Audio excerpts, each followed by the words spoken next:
सहना भवतु सहनौ भुनक्तु सह वीर्यं करवावहै तेजस्विनावधीतमस्तु मा विद्विषावहै।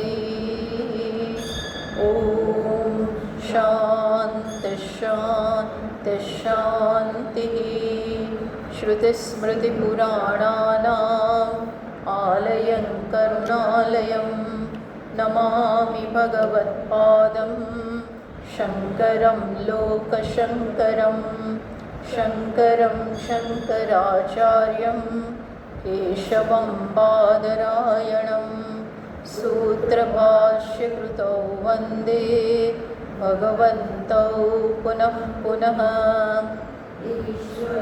गुरुरात्मेति मूर्तिभेदविभागिने व्योमवद्व्याप्तदेहाय दक्षिणामूर्तये नमः।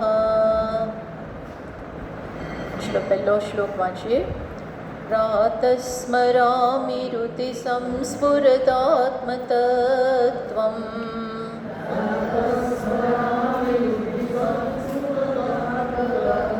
સચ્ચિત સુખં પરમહંસગતિં તુરીયં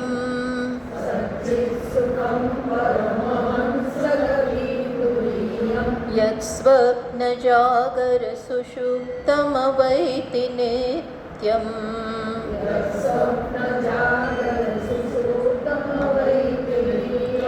તદ્બ્રહ્મ નિષ્કલમહં ન ચ ભૂતસંગઃ.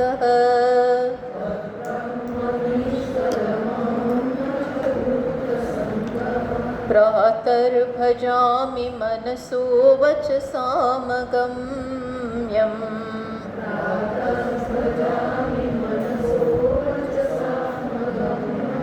વાચો વિભાન્તિ નિખિલાયદનુગ્रहेण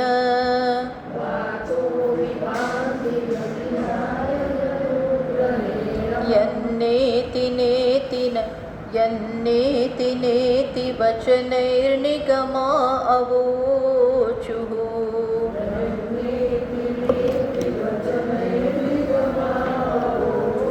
तं देवदेवमजमच्युतमाहुरग्र्यम्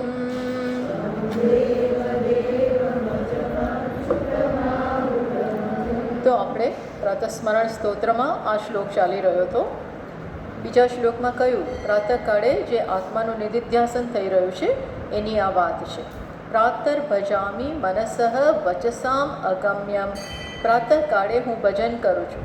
ભજન કરું છું એટલે ચિંતન કરું છું, સતત મનમાં એનું અનુસંધાન કરું છું. શેનું? તો જે મનસઃ વચસામ અગમ્યમ, જે મન અને વાણીથી પર છે, જે મન અને વાણીનો વિષય નથી. એટલે કે મન એના વિશે વિચારી ના શકે અને વાણી એના વિશે બોલી ના શકે. વિચારી ના શકે એટલે કઈ રીતે? કે એને જોઈ ના શકે. મનમાં એનું વિઝ્યુઅલાઇઝેશન, કે આપણે કંઈક આકાર મનમાં આવે, કોઈ પણ વસ્તુ આપણે ક્યારે વિચારીએ, કંઈક ખબર હોય. હું તમને અત્યારે કંઈક એફિલ ટાવરની વાત કરું, પેરિસમાં છે, તો એ એકદમ ઊંચો છે, અત્યંત ઊંચો છે, આમ થોડો ઢળતો હોય એવું લાગે. આવું બધું કંઈક વાત કરું, તાજમહેલની પણ કંઈ વાત કરું, તો તમે ભલે જોયું ના હોય પણ એના વર્ણન ઉપરથી તમને કંઈક ખ્યાલ આવે કે આરસનો 4 પિલરવાળો આખું સ્ટ્રક્ચર છે અને આમ ઢળતો હોય, એ પણ એવું લાગે છે. આ બધું કંઈક ખ્યાલ આવે. યમુનાના કિનારે છે વગેરે વગેરે. એવી રીતે મનમાં આપણે આત્માની કંઈક વાત કરીએ તો આપણે કંઈક કે ના, બસ આમ એકદમ જ શાંત અને એકદમ આમ પ્રકાશ સ્વરૂપ એવું તમે કે અંદર જોવાનો પ્રયત્ન કરો અને જે દેખાય એ કંઈ આત્મા નથી. એટલે એ સેન્સમાં કહ્યું કે મન અને વાણી પછી એના વિશે બોલે. શું વર્ણન કરે?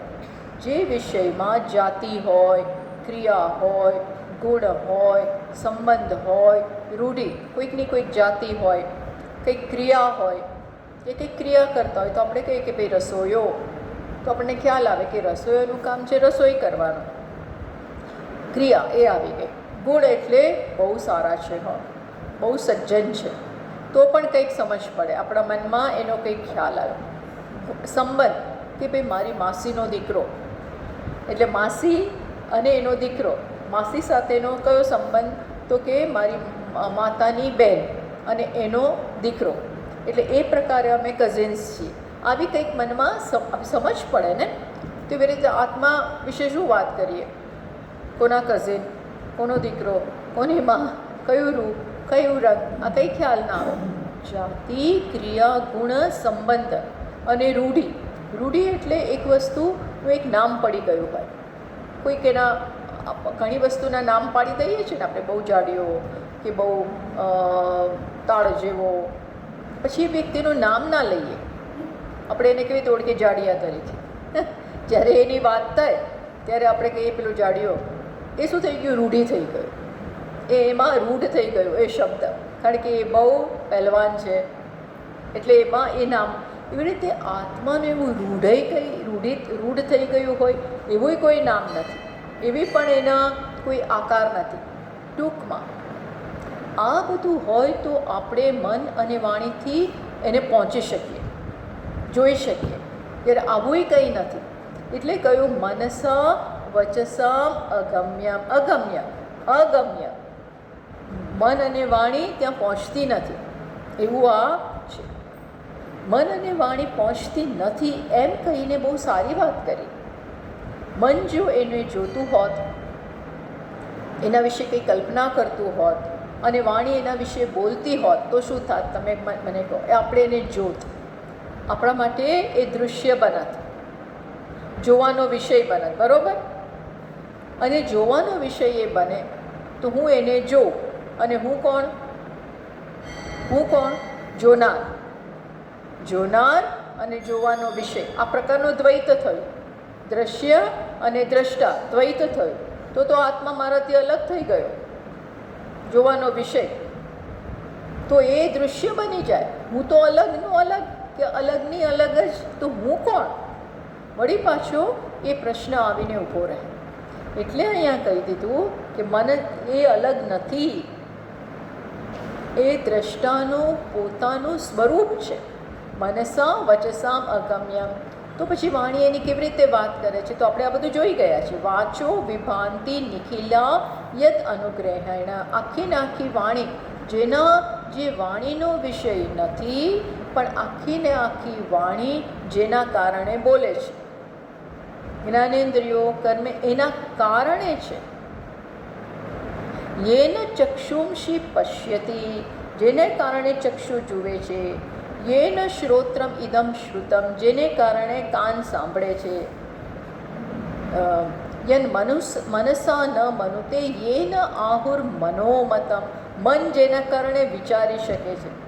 અર્થાત આ બધાનો એક આત્મા, આ બધાનું એક કારણ. હવે એની સાથે કેવી રીતે પહોંચવું એમ કરી અને કહ્યું કે જોવાનો પ્રયત્ન ના કરતા. તો પછી એની વર્ણન કેવી રીતે થાય છે? શાસ્ત્રો દ્વારા. તો એ પણ વાત આપણને કરી કે લક્ષણાથી અથવા કઈ પ્રક્રિયાથી, કઈ મેથડથી. યન નેતિ ઇતિ વચનૈ નિગમા અવોચવું, જેના વિશે શાસ્ત્રો માટે અહીં કયો શબ્દ વાપર્યો? નિગમ. નિગમ એટલે શું? નિતરામ આત્મતત્વમ ગમયતિ ઇતિ નિગમાહ, જે હંમેશા આત્મતત્વનું યથાર્થ જ્ઞાન કરાવે છે, એને નિગમ. પણ કઈ રીતે કરાવે છે? કઈ રીતે કરાવે છે? હું પૂછું છું. નેતિથી. આ નેતિ એટલે શું? આ કોઈ યોગની પ્રક્રિયા નથી. આ શું છે? આ નહીં. જે પણ તમે જુઓ છો એ આત્મા નથી. આખું જગત જુઓ છો, જે પણ જોતા હો એમાં, જે પણ વિચારતા હોય, નૈતિ એ બધું કાઢી નાખો. એ એકે હું છું કે આત્મા છે એવું પકડીને બેસો નહીં, બધું જ કાઢવાનું છે. નેતિ ઇતિ, આ પ્રકારે નિગમ શાસ્ત્ર એનું વર્ણન કરે છે. તો આમાં કોઈ વર્ણન ના થયું. આમાં શું થયું? આમાં તો માત્ર અપવાદ થયો. અપવાદની પ્રક્રિયાથી જ સમજાવાય છે. અપવાદ એટલે શું? કાઢો. પેલું સામે પદાર્થ પડ્યો છે એ શું છે? સર્પ નથી. બરોબર પ્રકાશ નથી એટલે આપણે જોતા નથી, પણ જે જોઈ રહ્યા છે એ શું કહે છે? એ સર્પ નથી, એ માળા નથી, એ ભૂમિ પર પડેલી તિરાડ નથી, આ કાંઈ નથી. ત્યાં તો આપણને ખબર છે કે એ દોરડું છે, પણ અહીં તો આપણને એ ખબર નથી કે આત્મા એટલે શું. એટલે કે જે પછી બચે એ આત્મા. કંઈક બચે તો છે જ. શું બચે છે? હું છું.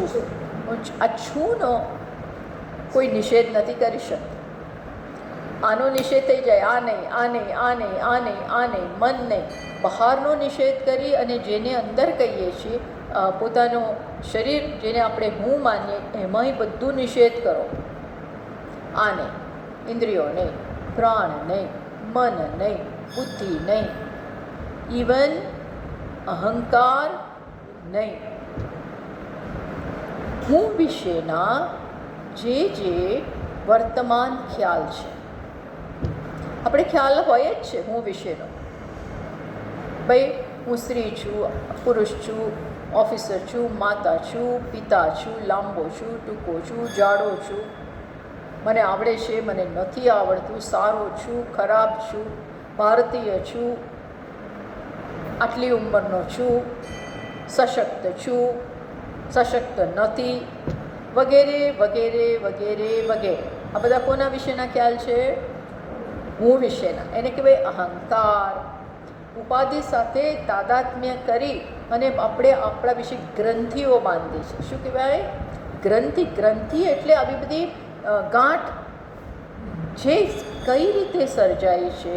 તો કે અનાત્માને આત્મા માનીને, ઉપાધિ જે અનાત્મા છે એને આત્મા માનીને આ બધા ખ્યાલો જન્મ્યા છે. શરીરને લઈને અમુક ખ્યાલ જન્મ્યો મારા વિશે કે સ્ત્રી છું. ઇન્દ્રિયોને કારણે બીજો ખ્યાલ છે, આંખ સારી છે, નથી સારી, કાન સાંભળે છે, નથી સાંભળતા, વગેરે. ઇન્દ્રિયોને કારણે, પ્રાણને કારણે બીજા ખ્યાલો જન્મે છે, કેટલાય ખ્યાલો જન્મે. ભૂખ લાગી છે, તરસ લાગી છે, બરોબર પચતું નથી, આમ નથી થતું, લોહી પહોંચતું નથી, ડાયજેશન વીક છે, ફલાણું. એ બધું ક્યાંક મારું ડાયજેશન વીક નથી, પ્રાણનું એ છે. પણ આપણે આપણું બધું માનીએ છીએ. મન પણ બહુ ચંચળ છે, બુદ્ધિ, બીજા ખ્યાલો. આમ ખ્યાલ ખ્યાલ ખ્યાલ, ખ્યાલોનો સમૂહ. ખ્યાલોનો સમૂહ એટલે અહંકાર. ખ્યાલોનો સમૂહ છે. એવા કેટલા ખ્યાલો મને કહો? કરોડો ખ્યાલો છે હા પોતાના વિશે. હમણાં કહું મૂડમાં છું, પછી કહું મૂડમાં નથી, ઊંઘ આવે છે, ભૂખ લાગી છે, તરસ લાગી છે, માથું દુખે છે, પેટ દુખે છે, બેસાય છે, નથી બેસાતું. બહુ રિસ્પોન્સિબિલિટી છે. બહુ. તમને શું ખબર અમારે કેટલી જવાબદારી. એ જવાબદારી હશે, ઉપાધિને હશે, આપણે ના નથી પાડતા, દરેકના સંજોગોનું. પણ એ બધી મને છે. ઉપાધિની બધી વસ્તુ આપણે બંધ બેસતી પાઘડીની જેમ શું કરીએ છીએ? ઓળી લઈએ છીએ. આ બધું મને મને મને મને. તો આ બધું કાઢવાનું છે. નેતિ. નેતિ એક શબ્દ આપણે યાદ રાખવાનો. નેતિ એટલે વીપસા. ફરી ફરી એટલે અભ્યાસ કરાવડાવે છે. આ નહીં, આ નહીં, આ નહીં, આ નહીં. ઇતિ વચનૈ, આવા વચનથી. ઇતિ વચનૈ બોલે છે. કોણ નિરૂપણ કરે છે? કોણ નિરૂપણ કરે છે આ રીતે નેતિથી? કોણ? હું પૂછું છું, કોણ નિરૂપણ કરે છે? હે? મન? નો. અહીંયા કોની વાત? આ શ્લોક પ્રમાણે હું પૂછું છું. કોણ શ્લોકમાં જોઈને મને કહો, બતાવો. હા, વેદો, નિગમા એની વાત કરી ને. યજ્ઞે આ તો બધા થોડું શ્લોકની સામે પણ જુઓ. હા, તો જ આપણે શ્લોક સમજાવી રહ્યા છીએ, એટલે તો જ તમને ખબર પડશે. નહીં તો નહીં. થોડું જુઓ એના એક એક લાઈન છૂટી પાડીએ છીએ અને એના શબ્દને સમજાવી રહ્યા છે. યન નેતિ નેતિ ઇતિ વચનૈઃ નિગમાઃ. નિગમાઃ એટલે વેદ. આત્મા વિશે બોલવા માટે કોણ સક્ષમ છે, અધિકારી છે? આપણે નહીં. કોણ? નિગમ. નિગમાઃ એટલે વેદો, ચારેય વેદો. એ ભગવાનની વાણી છે એટલે એ જ બોલી શકે. એ લોકો આવું કહે છે કે આ નહીં, આ નહીં, એ જ રીત છે.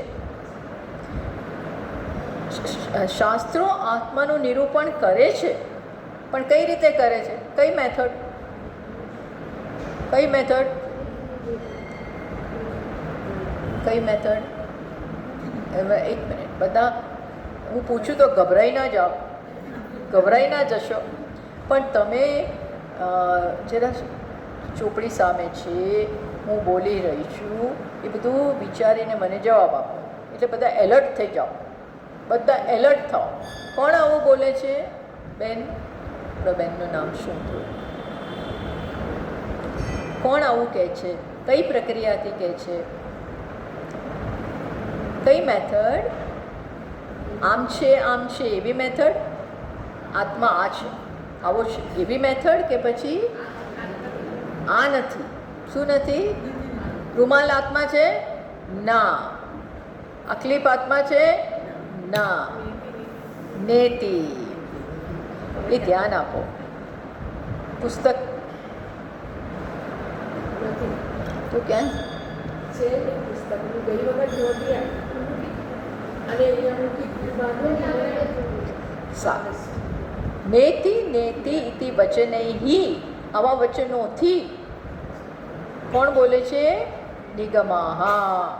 નિગમા એટલે કોણ? વેદ. અને શું કહે છે? આવા. તમ.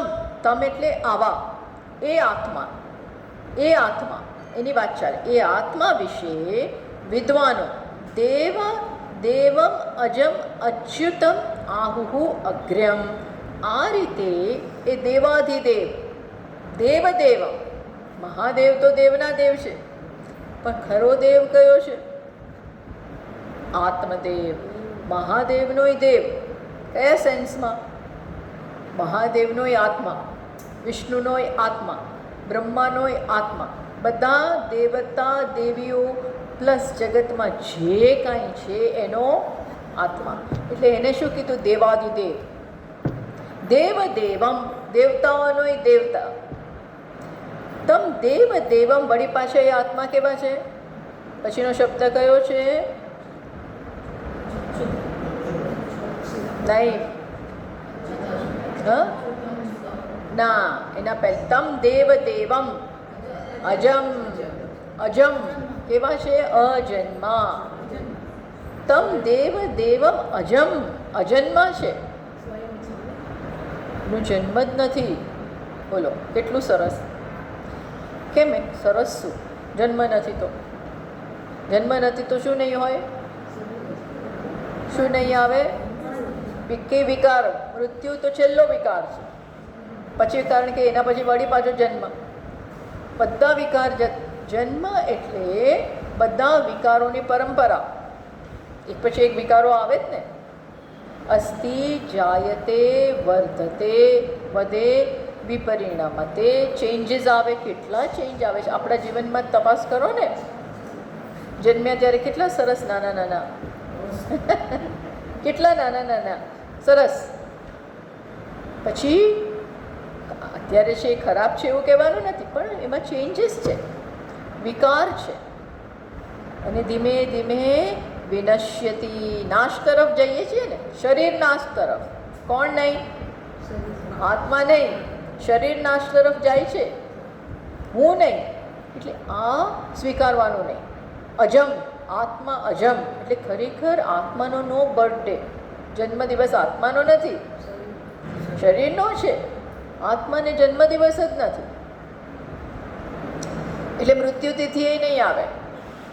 એવી કોઈ તિથિ બીથી આત્માને નહીં, શરીરને આવશે. એની ના નથી. એ તો એના ક્રમમાં જ છે. જે આવે એ જાય, જન્મે એ મરે. આવ્યું એ મોટું થયું, નાનું થયું, બધું થવાનું, જાડું થાય, પાતળું થાય, ડિટિડ્યોરેશન, એમાં ધીમે ધીમે ધીમે ક્ષય આવે છે. જે ભેગું થયું છે એ છૂટું પડવાનું, પણ મને નથી. અજમ પછી કેવું છે? પછી કયું છે શબ્દ? અચ્યુતમ.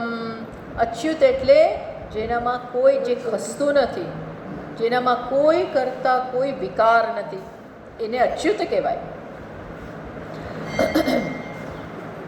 ભગવાન એટલે જ અચ્યુત છે. એમનું ખરું નામ શું છે? અચ્યુત. એમના નામ પ્રમાણે ચ્યુત ના થાય. સ્વરૂપથી, જે સ્વરૂપ છે એનાથી ચ્યુત નથી થતા. કયું સ્વરૂપ? નિર્વિશેષ, નિરાકાર, નિર્ગુણ, નિરવયવ. આ છે, એનાથી ખસ્યા નથી. એટલે કાંઈ એમને અડતું જ નથી. અસંગના અસંગ, ક્યાંય લેપાતા જ નથી. એટલે કેવા છે ભગવાન? અચ્યુત. એટલે આત્મા બી કેવો છે? આત્માને અચ્યુત કયો, અજમ કયો, અચ્યુત કયો. તમ દેવ દેવમ અજમ અચ્યુતમ આહુહુ અગ્ર્યમ. એના વિશે વિદ્વાનો શું કહે છે? કે અજન્મા છે, અવિનાશી છે, અગ્ર્યમ. અગ્રમ એટલે ખરેખર તો બધાથી શ્રેષ્ઠ, બધાનું કારણ. અગ્ર્યમ ભલે આમ કહેવાય સૌથી પહેલું, પણ પહેલું એટલે કંઈ હમણાં આવ્યું એવું નથી. એ હંમેશાથી બધાથી શ્રેષ્ઠ જ છે. કારણ કે વસ્તુઓ આવે છે ને જાય છે, પણ આત્મા તત્વ તો એમનું એમ કૂટસ્થ તત્વ રૂપે ત્યાં રહેલું છે.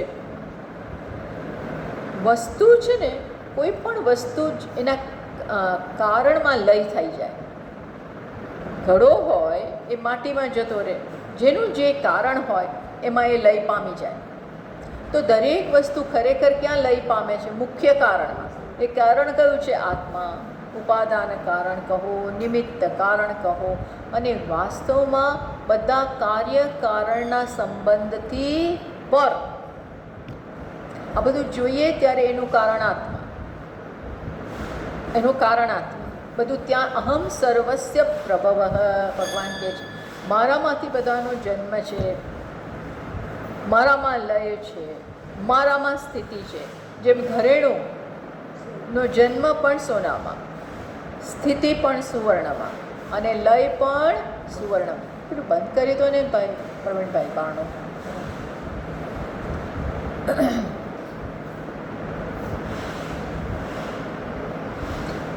પણ સુવર્ણનું ક્યાં છે? લય છે? જન્મ છે? નહીં. એ તો હંમેશા એક ઘરેણું આવે, એનો આકાર આવે, જાય, ઘસાય, બધું થાય. એ બધાનું સુવર્ણ સાક્ષી, સાક્ષી હે ને? એ છે ને આ બધું થાય છે. સુવર્ણને કાંઈ નથી થતું. એટલે એ સેન્સમાં પણ કહ્યું કે આત્મતત્વ કેવું છે? અગ્ર્યમ. અગ્ર્યમ, સર્વશ્રેષ્ઠ, સૌથી પહેલાં, અને જેનો કોઈ નાશ નથી. આવું આત્મતત્વનું હું પ્રાતઃકાળે ભજન કરું છું. અહીં તો પ્રાતર ભજામી. પ્રાતઃકાળે એ દેવાધિદેવનું હું ભજન કરું છું. ભજન એટલે શું? ભજન એટલે કે આપણે એને મૂર્તિનું સામે રાખીને ભજન કરીએ એ રીતે ભજન નથી કરતા, પણ આખું જે આ સ્વરૂપ છે, નિર્ગુણ, નિરાકાર, દેવાધિદેવ, અજમ, સર્વશ્રેષ્ઠ, જેનું શાસ્ત્રો નેતિથી વર્ણન કરે છે, નિરૂપણ કરે છે, એ હું છું. એ પ્રકારે અનુસંધાન કરવું, એ પ્રકારે ચિંતન કરવું, પોતાનો વિચાર આવી રીતે કરવાનો. બધા શોકનો આમાં સોલ્યુશન છે, ઉકેલ આમાં જ છે. વેદાંતિઓ તો આ જ ઉકેલ આપે છે કે દરેકે દરેક સમસ્યાનું ઉકેલ ક્યાં છે? ખરેખર બારે તો તમે ઉકેલ શોધો ને, ચલો હાશ આ ગયા, હવે શાંતિ, તો બીજા આવશે. એક મહેમાન ગયા અને બીજા કે હું આવું છું, 3 મહિના રોકાવાનો છું. એટલે આપણે પાછું એ નહીં પડો જણમાં બેસ્ટ પડો, એ જાય અને ત્રીજા આવે કે હું 5 મહિના રોકાઈશ, અહીંથી જ ભણીશ અને અહીં મારે ઓપરેશન કરાવવાનું છે અને પછી સારવાર અહીંયા જ કરવાની. એટલે જ આપણે જ એનું ટિફિન તૈયાર કરવાનું, બધું આપણે જ છે. એટલે આ તો એક, અને ઘણીવાર તો એક સોલ્યુશનમાં બીજો પ્રશ્ન હોય છે. એક ઉકેલ લાવીએ ને, દવા લીધી કે બીપીની દવા લીધી, એ દવા એવી હોય છે ને કે બીજી સાઈડ ઇફેક્ટ્સ ઊભી કરે. એની સાઈડ ઇફેક્ટ કેવી હોય કે બીજું સ્ટીરોઇડ, સી ખબર શું કેટલી સાઈડ ઇફેક્ટ હોય છે. એ આપણને ડાયાબિટીસ લાવી દે, બીપી વધારી દે, કંઈક કેટલુંય કરે છે. આ બધી દવાઓ લો તમે, એમાંથી ધીમે ધીમે ધીમે બધી એટલી સાઈડ ઇફેક્ટ, ન્યુરોપેથી થઈ જાય, ફલાણું થાય, ઢીકણું, બધું કેટલુંય થતું હોય છે. એક પ્રશ્ન ઉકેલે અને બીજા ઊભા કરે. એટલે આપણે એના માટે બીજી દવા લઈએ, એના માટે એની પછી સાઈડ ઇફેક્ટ એવી હોય ને કે બીજી તકલીફો થાય. એટલે જગતના બધા ઉકેલમાં શું છે? સમસ્યા તો છે જ, એની પોતાની જુદી સમસ્યા. આપણે રસોઈઓ રાખીએ, આ તો સાદું એક્ઝામ્પલ આપું છું, આપણને એમ કે આપણે બધી રસોઈ કરી નાખશે, પણ એ પાછળ જે મેસ છોડીને જાય એ કામ, પેલું રસોઈમાં આપણને 15 મિનિટ થતી હોય, એનું મેસ ઉપાડવામાં, એને મેસ એટલે એની જે બધી અહીંયા છાલ રાખી, અહીંયા આમ કર્યું, અહીંયા તેલ ઢોળ્યું, અહીંયા આ કર્યું, બધું એમ મૂકીને આપણે તો કામ કરતો હોય સાથે સાથે બધું ઉપાડતા જઈએ, ચોખ્ખું કરતા જઈએ, પોતું મારતા જઈએ. એ તો શું કરે, અહીંને એ કરવું, એ ડબલ રસોઈ કરવા જેટલું જ કામ હોય છે. રસોઈ કરવા જેટલું જ બીજું કામ હોય છે. આપણે એ વાસણ ધોઈએ, ચપ્પુ ધોઈએ, આમ કરીએ, તેમ કરીએ. આપણે કરતા હોય તો સાથે સાથે આ બધું પતી ગયું હોય અને ક્યાંય ચોખ્ખું થઈ ગયું, અને એક પતી ગયાનો સંતોષ, પતી ગયું છે. આ તો એણે રસોઈ કરી ઊભા ઊભા, ફટ ફટ ફટ, એ કેવું કરે એ પાછી એ પ્રશ્ન. એની રોટલી ખવાતી નથી હોતી, શાકમાં મીઠું વધારે, અને શું વિચારથી કરે, શું કરતા હશે આપણને કંઈ ખબર નહીં. જલ્દી પતાવો, ભાગો ભાગો ભાગો, એના મનમાં શું ચાલતું એ બધું આપણામાં જવાનું છે. ખરેખર મારું તો અત્યારે દ્રષ્ટાંત માત્ર આટલું છે કે એક ઉકેલ લાવી દઈએ, આપણે કરવી પડી નહીં, પણ એના પહેલાં કાઢો, એને શાક સમારી આપો, આ બધું કરો, ત્યારે માંડ ઊભા ઊભા એ કામ કરે અને બીજું આપણા માટે છોડીને જાય છે. ટૂંકમાં એક સમસ્યાનો ઉકેલ લાવી દે, પણ બીજી સમસ્યા એમાં જ હોય છે, એમાં હોય છે. જ્યારે ઈશ્વરની આપણે આત્માને જાણીએ તો આપણો બધો શોખ ગયો, પછી બીજી સમસ્યા ઊભી ન થાય. જો બરાબર ઓળખીએ, બરાબર સમજીએ તો કોઈ સમસ્યા ના ઊભી થાય, કોઈ સોલ્યુશન જ. એટલે જ કીધું ને, તમે જ સમસ્યા છો અને તમે જ ઉકેલ છો. આત્માને ન ઓળખ્યો, સમસ્યાના પાર જ નથી, અને ઓળખી લીધો, ઉકેલ. એટલે બહાર સમસ્યા નો ઉકેલ શોધવા કરતાં ખરો ઉકેલ ક્યાં છે? પોતા ઓળખો. આ જગતને માં જે કરવાનું એ કરો, જે કરવું પડે, જે સમજ આપણી હોય એ પ્રમાણે કરો, જે સમજ હોય એ પ્રમાણે કરો, પણ જાણવું કે આનો એન્ડ નથી, એન્ડ છે જ નહીં. હા, એમાં કંઈક ને કંઈક પ્રોબ્લેમ્સ છે જ છે. વિચારજો, ગમે ત્યાં તમે જાઓ, ગમે ત્યાં પરિસ્થિતિ, એક નાનું એક સોલ્યુશન આવે પણ બીજી વસ્તુ ઊભી હોય છે. એટલે જગતમાં તો પ્રશ્નનો એન્ડ જ નથી. કોઈ એન્ડ છે? તમે મને કહો. નહોતા કર્યા લગ્ન તો કરવા હતા, અને કર્યા તો પછી હવે શું છે? આ ક્યાં જંજાળ ઊભી કરી, આ જંજાળ ક્યાં ઊભી કરી? સિક્યોરિટી માટે કર્યા, કમ્પેનિયનશિપ માટે કર્યા, ફલાણા માટે કર્યા, અને પછી એમ થાય કે આમાંથી ક્યારે છૂટીએ. એટલે એક નહીં તો બીજી કંઈક ને કંઈક પ્રશ્નો તો ત્યાં છે જ ને. એટલી રિસ્પોન્સિબિલિટી આવી જાય, એટલું સંભાળવાનું. હવે તમે ફ્રી નથી. એનીવે, આ તો હું કશાની આપણે ટીકા નથી કરતા હે. દરેક વસ્તુ એની રીતે સારી છે. કંઈક આપે અને કંઈક ગુમાવવાનું. દરેકમાં કંઈક ગુમાવવાનું તો છે જ. એકલા રહો એમાંય કંઈક નથી, કંઈક છે. પણ આ જો કરતા હો, શું આત્માને ઓળખો, ઈશ્વરની ભક્તિ કરો, તો રસ્તો ખુલે છે. તો પછી તમારા મનમાં આ સમજ જન્મશે. શું જન્મશે? કે અહીં તો કોઈ સમસ્યા નથી, હુંમાં કોઈ સમસ્યા, અચ્યુત અજમ એ છે. એટલે ખરેખરો સંસારનો ઉકેલ ક્યાં છે? અજ્ઞાનમાં. અજ્ઞાન જ સંસાર, આત્માનું અજ્ઞાન એ જ સંસાર છે ખરેખર. અને આત્માનું જ્ઞાન એ જ મુક્તિ, બીજી કોઈ મુક્તિ નથી. ક્યાંય પણ તમે જાઓ કોઈ મુક્તિ જ નથી. એની સમસ્યા રહેવાની. પહાડમાં જઈને રહો તો શું છે? તમને ખાવાનું નહીં મળે, મળશે તો હેલ્ધી નહીં હોય. હેલ્ધી હશે એ ફૂડ હેલ્ધી નથી. ટાળ, તડકો, ડૉક્ટર ક્યાં મળવાના ત્યાં? એટલે મારું શાંતિ મળશે. એ શાંતિમાં આત્માને સમજી લીધો તો છૂટી ગયા.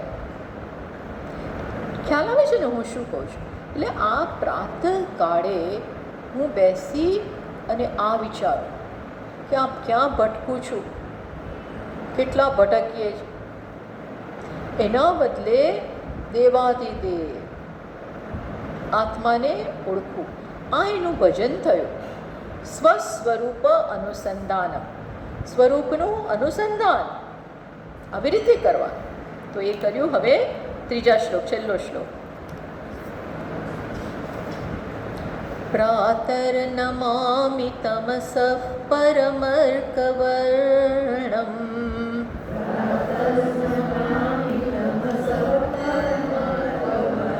પૂર્ણમ સનાતનપદમ પુરુષોત્તમાખ્યમ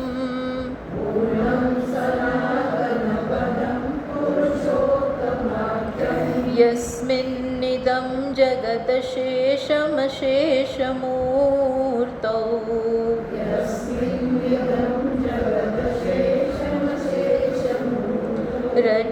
રજ્વાંબુજંગમ ઇવ પ્રતિભાસિतं વૈ.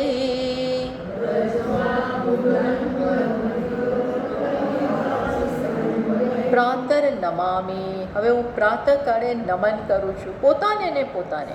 નમન એટલે શું? નમન તો આપણે બહારથી કરીએ. પેલા ભગવાન સામે હોય ને તો એને રીતસરના નમન કરીએ. આત્માને મનોમન નમન કરીએ. કઈ રીતે નમન કરીએ? કે સત્ય છે એમાં હું મિથ્યાને ઓગાળી નાખું. સત્યમાં મિથ્યાને ઓગાળી દેવું એ ખરું નમન. અહીંયા કોને ઓગાળી દેવાનો છે? કોણ મિથ્યા છે? આત્મા સત્ય. મિથ્યા કોણ? આપણે જગત નહીં, અહંકાર. પ્રાતઃકાળે હું નમન કરું.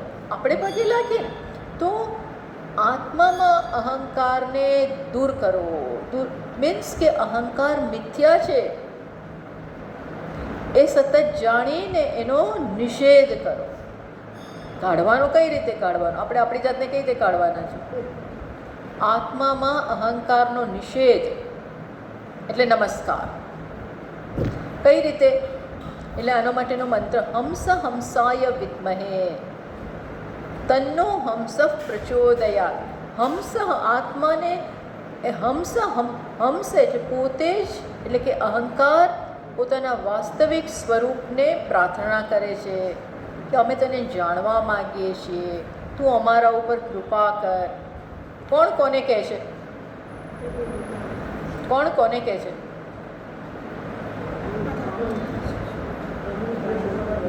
અહંકાર આત્માને કહે છે. એટલે પોતે પોતાને જ કહે છે. અહંકાર કંઈ સાચો તો છે જ નહીં. એ તો ક્યાં સાચું છે જ નહીં.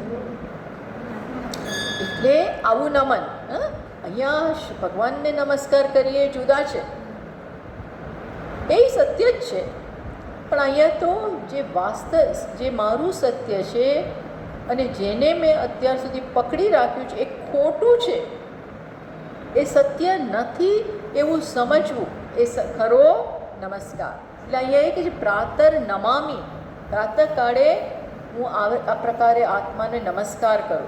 એટલે શું? અહંકારનું મિથ્યાત્વ જાણવું, મિથ્યાત્વ જાણવું. અને કોને નમસ્કાર છે? તો અહીં કહે છે તમસ. કોને અહંકાર કોને નમસ્કાર કરે છે? પોતાના સત્યને. એ સત્ય કેવું છે? કયો શબ્દ છે? હવે મને કહો જોઈ બધા. કોને નમસ્કાર થઈ રહ્યા છે? જે કેવો છે? પણ અંદર જોઈને બધા વાત કરો.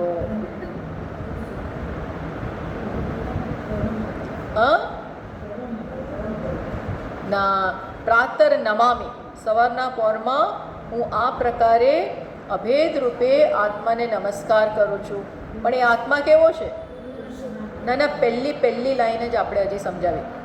તમસ પરમ અર્કવર્ણમ. તમસ પરમ એટલે સિસ્ટમેટિકલી પહેલી લાઈનથી આગળ વધીએ. તમસ પરમ, તમસથી જે પર. તમસ એટલે શું? અજ્ઞાન, અંધકાર, એનાથી જે પર છે. ટૂંકમાં જેને અંધકાર કે અજ્ઞાન કે અવિદ્યા સ્પર્શતી. ખરો અંધકાર તો અજ્ઞાન જ છે. ખરો અંધકાર, બહાર અંધકાર હોય પણ આપણે જાગેલા હોઈએ તો કોઈ પ્રશ્ન નડતો નથી. પણ અંધકાર એટલે શું? આત્માના સ્વરૂપની આગળ આવરણ, અજ્ઞાનનું. એટલે શું? જાણતો નથી મને. હોય રજ્જુને માનું સર્પ, એ અજ્ઞાન થયું. અને અજ્ઞાનમાંથી શું જન્મે? સર્પ. રજ્જુને રજ્જુ રૂપે તો ન જાણવું, એ આવરણ થયું. પણ એને કઈ રીતે જાણવું? સર્પ રૂપે કે માળા રૂપે. એ શું થયું? શું થયું? આપણે અજ્ઞાનની કઈ બે શક્તિઓ? વિક્ષેપ, આવરણ અને વિક્ષેપ. અંધકારની આ બે શક્તિ છે. અજ્ઞાનની, માયાની બે શક્તિ. માયા છે ને એની બે શક્તિ, માયા કરતાં અવિદ્યાની આ બે શક્તિ છે. આ બે શક્તિથી કામ કરે છે. એક શક્તિ શું કરે? ઢાંકી દે. બીજી શક્તિ શું કરે? છે એના કરતાં જુદો ખ્યાલ જન્માવે. આ કરે છે. આ બંને શક્તિઓ કામ કરે છે. એટલે તમસ. પણ એ આત્મામાં પોતે વાસ્તવિક રીતે તો આ બધાથી પર છે. જ્યારે તમે રજ્જુને સર્પ જાણો છો ત્યારે રજ્જુ શું સર્પ બની જાય છે? બની ગયો? એને તો ખબર નથી કે મને સર્પ તરીકે ઓળખવામાં આવે છે. એ કેવો છે? પર. અને પર કહેવાય. પર એટલે આમ ઉપર જઈને બેસવું એવું નહીં. પર એટલે શું? એને ટચ નથી કરતું આ વસ્તુ. એ સેન્સમાં કહ્યું આવા પ્રાતઃકાળે અહંકાર આત્મામાં ઓગળી જાય છે. એટલે શું? આ બધું સમજે છે. શું સમજે છે? કે મારું વાસ્તવિક સ્વરૂપ તો તમસથી પર, અજ્ઞાનથી પર એ છે. કેવું છું? અર્કવર્ણમ. અર્કવર્ણમ એટલે કે કેવું છે? અર્કવર્ણમ સૂર્ય સમાન તેજસ્વી. એટલે આમ પ્રકાશ નથી નીકળતો પણ સૂર્ય સમાન તેજસ્વી. એટલે હું કેવો છું? ભારૂપ. અહમ અસ્તિ સદા ભામી. હું કેવો છું? આત્મા કેવો છે? પ્રકાશ. કેવો પ્રકાશ? સ્વયં જ્યોતિ. મારા હોવા માટે મારે કોઈ બીજાના પ્રકાશની જરૂર નથી કે હું છું કે નહીં. છું કે નહીં એવું નહીં, પૂછવું નથી પડતું. મને ખબર છે જાતે કે હું છું. એ શું બતાવે છે? આત્મા કેવો છે? જ્ઞાન સ્વરૂપ. કેવો છે? જ્ઞાન સ્વરૂપ. જ્ઞાન એટલે શું? ભાતિ. અસ્તિ ભાતિ. આ બહુ મોટી વસ્તુ છે. આ ક્લિપ કહી શકે કે હું છું, ત્યાં છે પણ એને ખબર નથી. જ્યારે આત્માને ખરેખર પોતાનું જ્ઞાન છે, એ પોતાના થકી જ છે, અને ક્યારેય હું નથી એવું નથી થતું. થાય છે હું નથી, હું નથી. બધા શું કહે છે? હું છું. તો એ શું થયું? તમસ પરમ અર્કવર્ણ, સૂર્ય સમાન એ તેજસ્વી છે. ભલે સૂર્ય સમાન તેજસ્વી કહ્યું, પણ અર્કવર્ણમ એટલે શું? એને આત્માને સૂર્ય સાથે જાણે કે સરખાવે છે. સ્વયં પ્રકાશ છે. કેવો છે? સ્વયં પ્રકાશ. તો કારણ કે ઇવન સુષુપ્તિમાંથી ઉઠીને આપણે શું કહીએ છીએ? સૂતો તો બહુ સરસ ઊંઘ આવી, આરામથી સૂંઘી ગયા. ભાઈ ઊંઘી ગયા તો તમને ખબર તો છે જ, મેં ઊંઘ લીધી, સરસ આરામ કર્યો. કોણ કહે છે? કોણ કહે છે? પોતે જ કહે છે. દેટ મીન્સ એને ખબર છે. એ શું બતાવે છે? એ બતાવે છે કે જ્ઞાન સ્વરૂપ છે આત્મા, આ સ્વરૂપ છે. હું ત્યારે હતો, મેં ઊંઘ લીધી, મેં આરામ કર્યો. તો આ શું બતાવે છે કે આત્મા કેવો છે? અર્કવર્ણમ, સ્વયં જ્યોતિ સ્વરૂપ છે. પછી કેવું છે? પૂર્ણમ. પૂર્ણમ એટલે કમ્પ્લીટ. એમાં કાંઈ પૂર્ણમ સનાતન પદમ, પૂર્ણ છે અને સનાતન. પૂર્ણમ એટલે ક્યાંયથી અધૂરો નથી, અધૂરપનું નામ નિશાન નથી. અધૂરપ ક્યાં છે? અધૂરપ ક્યાં છે? હું પૂછું છું, અધૂરપ ક્યાં છે? અજ્ઞાનમાં તો બરોબર છે, પણ અધૂરપ ક્યાં છે? આ શરીરમાં અધૂરપ છે, ઉપાધિમાં. આપણામાં એટલે આપણે એટલે આત્મામાં, ઉપાધિમાં. અને ઉપાધિને આપણે હું માનીએ છીએ, ત્યાં અધૂરપ છે. એટલે કહેવામાં આવે છે કે આત્મા પૂર્ણ છે. કેમ? કારણ કે એવું કાંઈ નથી જ્યાં એ ન હોય. કશું એવું નથી જે એ ન હોય. પૂર્ણતા એનું સ્વરૂપ છે. પૂર્ણતા કમ્પ્લીટ. એટલે આત્મા કેવો છે? આખું છે, હોલ. એમાં એવું કાંઈ આ જગતમાં નથી જે આત્મા ના હોય, જે આત્મામાં ના હોય, જે આત્માથી અલગ ઊભું હોય. એટલે કઠોપનિષદમાં કહ્યું, તદુ નાત્યેતિ કશ્ચન, એને પાર કરીને કોઈ ના રહી શકે. કોઈ એવું જાહેર ના કરી શકે કે દાવો ના કરી શકે હું સ્વતંત્ર, આત્માથી સ્વતંત્ર. એમ કહીશ કોઈ એમ કે ના હું મારું ઊભું કરીશ. ઘણીવાર પુત્ર પિતાથી છૂટો પડી જાય, પતિ પત્નીથી છૂટા પડી જાય, પત્ની છૂટી પડી જાય, અને શું કે હું સ્વતંત્ર, હું મારું કરીશ. એમ કોણ એમ કહી શકે કે હું તમારાથી છૂટો? કોઈ કહી શકે? મન નથી ફાવતું. ભગવાનથી છૂટા પડી જાય લોકો. હવે તમારી સાથે મારે કંઈ લેવા દેવા, હવે હું કાલથી તમારો ભક્ત નથી, એવું ત્યાં કહી શકાય. કારણ કે તમે મને દગો કર્યો, તમે મારી કોઈ ઈચ્છા પૂરી કરી નહીં. ત્યાં બધું આવું થાય. પણ આત્માથી એ જ માણસ એમ કહી શકે? કારણ કે ઘરેણું એવું કહી શકે જ્યાં સુવર્ણ તને છોડીને જતો રહો. આ માટી કહી શકે? અરે ઘડો કહી શકે કે હું તને છોડી દઉં? કોને? માટીને. કહી શકે? તો છોડી દે, માટી તને છોડી દે. હું જોઉં છું કેવી રીતે છોડે. તું મારા વગર ઊભો જ ના રહીશ. માટી શું કહેશે? તું મારા વગર ઊભો ના રહીશ. બોલો, ઊભો જ ના રહીશ. કેમ? એનાથી અલગ આ ઘડાનું અસ્તિત્વ નથી. એમ કોનાથી અસ્તિત્વ નથી? પૂર્ણથી અલગ કોઈનું અસ્તિત્વ નથી. આ બધું જેવું તમે વિચાર કરો ને તો એક શક્તિ આવે, એક એનર્જી આવે અને તરત આપણો મૂડ આપણને આવી જાય. બાકી તો જીવનના સમસ્યાઓથી, તબિયતની સમસ્યાઓથી, બધી અનેક સમસ્યાઓથી આપણે નીચા આવી જતા હોય છે. એટલે આ દવા છે. તમારી પેલી દવા ઘણીવાર કામે નહીં કરે. પેલી બધી દવાઓ છે ને ઘણીવાર નથી કામ કરતી, પણ કઈ દવા કામ કરે? મૂડ આપણો બરોબર લાવે. અને મન જો એકદમ મૂડમાં હોય, ખુશ હોય, તો અડધી તબિયત એ સુધરી જાય. નથી સુધરી જતી, બીપી એની જાતે ડાઉન થઈ જાય, મીન્સ કે બીપી બરોબર થઈ જાય. મોટાભાગનું ડાયાબિટીસ તો ચિંતાના કારણે જ છે. હોય ને એ વધતું હોય છે ચિંતાના કારણે. લોકોને બિચારાઓને ડાયાબિટીસ વધી જતું હોય ચિંતાને કારણે.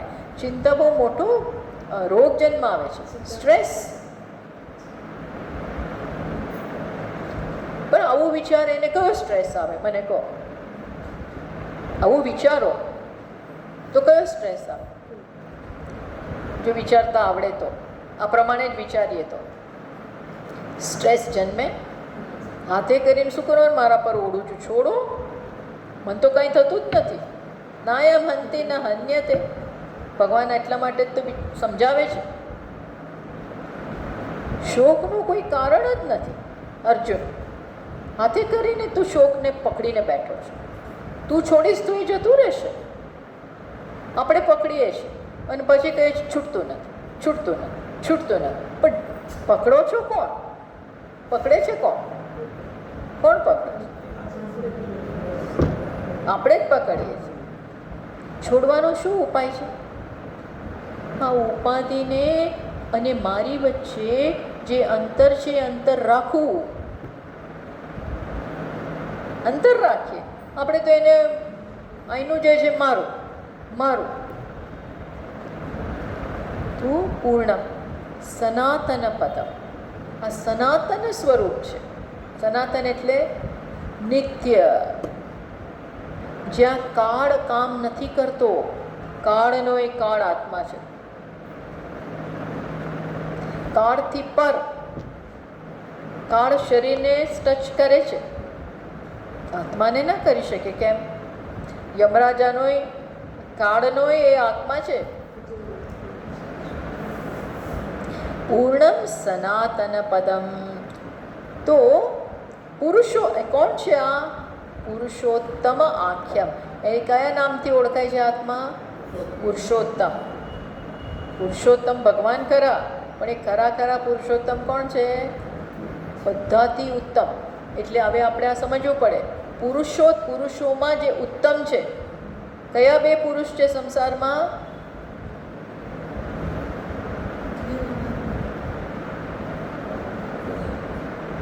કયા બે પુરુષ છે? આ ત્રીજો.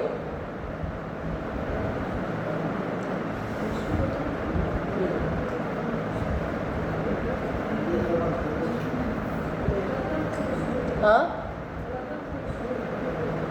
બરોબર છે, પણ હું એ પૂછી રહી છું ગીતાના આધારે ભગવાને સરસ વર્ણન કર્યું છે. ક્યાં એ હું નહીં કહું, પણ બધા વિચારો. એટલા માટે હું આ પ્રશ્ન મને લેસન કરીને નેક્સ્ટ ટાઈમ લઈ આવજો. આમાં અંદર વાંચતા નહીં. અંદર છે તો એ અત્યારે કોઈને ખબર નથી. એટલે હવે તો મારે બધાને એક્ઝામ જ લેવાની છે, પરીક્ષા જ લેવાની છે. કયા બે પુરુષ છે? એમાં ઉત્તમ કયો? જ્યોતિકાબેન. હા,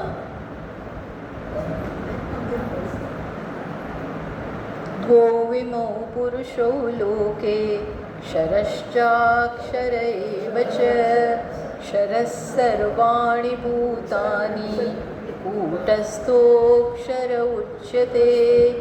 પછી આગળ બોલો. ઉત્તમ પુરુષસ્ત્વન્યઃ પરમાત્મેત્યુદાહૃતઃ યો લોકત્રયં ત્રયમાવિશ્ય બિભર્ત્યયમૈશ્વર. આ ક્યાં છે? હા, ગીતાનો 15મો અધ્યાય, પુરુષોત્તમ યોગ. ભગવાને કહ્યું ધ્વો ઇમો પુરુષો લોકે. બે પુરુષ છે જગતમાં, ક્ષર અને અક્ષર. તો ક્ષર એટલે કોણ? આ ક્ષર સર્વાણી ભૂતાની. આ સમગ્ર જગત ક્ષર પુરુષમાં આવે. ક્ષર એટલે કેવું? નાશવંત. એનું આ નાશવંત જગત જેને ક્ષર કહેવાય છે એનું કારણ કેવું છે? બે પુરુષમાંનો બીજો પુરુષ. દ્વૌ ઇમો પુરુષો લોકે ક્ષરશ્ચ અક્ષર એવ છે. અક્ષર, અક્ષરનો અહીંયા ત્યાં અર્થ કેવો કરે છે ભગવાન? અક્ષર એટલે માયા. કૂટસ્થ, કૂટસ્થ એટલે આત્મા નહીં, પણ કૂટસ્થનો એક અર્થ માયા પણ થાય. આ સમગ્ર જગતનું કારણ છે માયા. આ તો દેખાય છે. ક્ષરસ સર્વાણી ભૂતાની કૂટસ્થોક્ષર ઉચ્યતે. કૂટસ્થ અક્ષર છે. આ સમગ્ર જગતનું કારણ માયા. એ પણ ત્રીજો પુરુષ કયો? ઉત્તમ પુરુષસ્તુ અન્ય. ઉત્તમ, આ બેથી અલગ ઉત્તમ પુરુષ છે. એ તો સાવ અલગ છે. અને એને શું નામ આપ્યું? પરમાત્મા ઇતિ ઉચ્યતે. એ ઉત્તમ પુરુષ, ઉત્તમ પુરુષ એટલે કોણ? હું, આત્મા. સંસ્કૃતમાં છે ને પહેલો પુરુષ એટલે તમે. તમને હું કંઈક વાત કરતી હોય તો તમે પહેલો પુરુષ કહેવાય. તમારી સાથે તમારી બધાની હું વાત કરતી હોઉં તો કયો પુરુષ કહેવાય? એ પહેલો પુરુષ. પછી એક જ જણને જેમ ભગવાન અર્જુનને વાત કરે છે તો એ બીજો પુરુષ કહેવાય. કેવો પુરુષ કહેવાય? મધ્યમ, બીજો.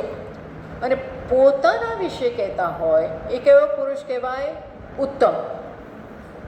આપણે ગુજરાતીમાં હોય ને પહેલો પુરુષ ને બીજું પુરુષ, તો એમાં પહેલો એટલે ત્યાં હું એવું થાય. પણ સંસ્કૃતમાં ઉત્તમ એટલે કોણ? હું. અને પહેલો એટલે ત્રીજો પુરુષ. અને જેની સાથે વાત કરતા હોય એ બીજો પુરુષ, મધ્યમ પુરુષ. એવું હોય છે ને. પણ સંસ્કૃતમાં ઉત્તમ એટલે આત્મા. એટલે ભગવાને કહ્યું પુરુષોત્તમ.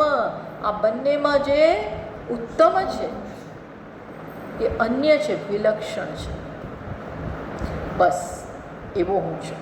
એટલે અહીં કહ્યું ને શ્લોકમાં, શું કહ્યું? પૂર્ણમ સનાતન પદમ પુરુષોત્તમ આખ્યમ. જે પુરુષોત્તમ એ નામથી ઓળખાય છે બધા પુરુષોમાં. અક્ષર એટલે આખું જગત. પહેલો પુરુષ. પછી બીજો કયો? માયા. એ જતું રહ્યું. પુરુષોત્તમ માયા નથી. અને શું નથી? માયાનું કાર્ય આ જગત પણ નથી. એવો આત્મા એકમાત્ર તત્વ, જ્યાં જગતે નથી ને માયાએ એને સ્પર્શતી, એવું સૂક્ષ્મ તત્વ એ પુરુષોત્તમ. આવો આત્મા છે ને આપણે તો એને ઓળખતા જ નથી. જીવનની મોટામાં મોટી કરુણા તો આ જ છે. ટ્રેજેડી કઈ છે? પોતાને આવા આત્માને ઓળખવો નહીં. સાવ આમ બેઠો છે અંદર, દૂર હોય તો હજી આપણે કહી શકીએ ભાઈ મને શું આટલા દૂર છો તો કેવી રીતે થાય? આટલા દૂર તમે રહો છો તો કેવી રીતે અમે? ભગવાન કે હું દૂર જ નથી. હું તો તું છો. હું તો તું છું. અને તોય આપણે નથી આ જાણતા. એટલે આ પ્રકારે ચિંતન કરવું પડે, નમન કરવું પડે, ભજન. અને પેલું ભજન કરો ને તો આ ભજન એની જાતે જીવનમાં આવશે. ભગવાન કૃપા કરશે. આપણે એ ભજન કરીએ છીએ પણ એના દ્વારા કંઈક માગીએ છીએ, જગતની વસ્તુ જ માગીએ છીએ. એ ભજન કરી પણ ભગવાન હું આમ આપજે, આમ આપજે, મારી તબિયત સારી રાખ, મારા પતિની તબિયત સારા રાખ, મારા દીકરાનું આમ કર, મારી દીકરીનું આમ કર, મારા પૌત્રનું આમ કર, મારા ઘરનું આમ કર, મારા ઘરનું રેનોવેશન કરી નાખ, ફલાણું ઠીકનું પૂછવું. આખું કહેવાય ઘણુંય માગે, આપણને કંઈ ખબર નથી. એટલું બધું માગે ને, પાણી આવતું હોય શું કરે, કરી નાખા બધું, તું કર. આ બધું માણસ ક્યાંક તો માગવાનું જ ને, એનું ના નથી, કરો. પણ ત્યારે જો કાંઈ માગીએ નહીં તો ભગવાન શું આપી દે? જ્ઞાન આપી દે, જ્ઞાન આપી દે. તું માગતો નથી ને તો હું તને આપી દઉં. પણ આપણે પ્રાર્થના દ્વારા માગીએ છીએ, આ બધાનો પ્રશ્ન છે, કોઈ એકનો નથી, બધા. જરા જેટલી બી કામના એટલે જગતને માગવું, પણ કાંઈ જ ન માગો તો ભગવાન મુશ્કેલીમાં આવી જાય કે આને શું આપવું, આ તું મને એમને એમ પ્રેમ કરે તો એ શું આપી દે? આપણને જે સૌથી પ્રિય હોય ને એને આપણે બધું આપણું બેસ્ટ આપી દઈએ, સૌથી વધારે બેસ્ટ આપીએ તો ભગવાન બેસ્ટ આપી દે. અને બેસ્ટ શું છે? તારું પોતાનું જ્ઞાન લે, તારી બુદ્ધિ ખીલે આત્મામાં, આત્માને જાણવા માટે તારી ઈચ્છા થાય, નહીં કે બીજું બધું. તો આ પ્રકારે સવારના પોરમાં ગમે ત્યારે બેસીને આત્માનું ચિંતન કરીએ. હજી 2 લાઈન રહી ગઈ એ હવે આપણે નેક્સ્ટ ટાઈમ એ કરીશું. ઓમ પૂર્ણમદ પૂર્ણમિદં પૂર્ણાત પૂર્ણમુદચ્યતે પૂર્ણસ્ય પૂર્ણમાદાય પૂર્ણમેવાવશિષ્યતે. ઓમ શાંતિ શાંતિ શાંતિ. શંકરં શંકરાચાર્યં કેશવં બાદરાયણં શ્રીકૃતૌ વંદે ભગવन्तौ પુનઃ પુનઃ. ઈશ્વરો ગુરુરાત્મેતિ મૂર્તિભેદવિભાગિને વ્યોમવદ્વ્યાપ્તદેહાય દક્ષિણામૂર્તયે નમઃ. ઓમ શાંતિ શાંતિ શાંતિ. હરિ ઓમ. શ્રી ગુરુભ્યો નમઃ. હરિ ઓમ.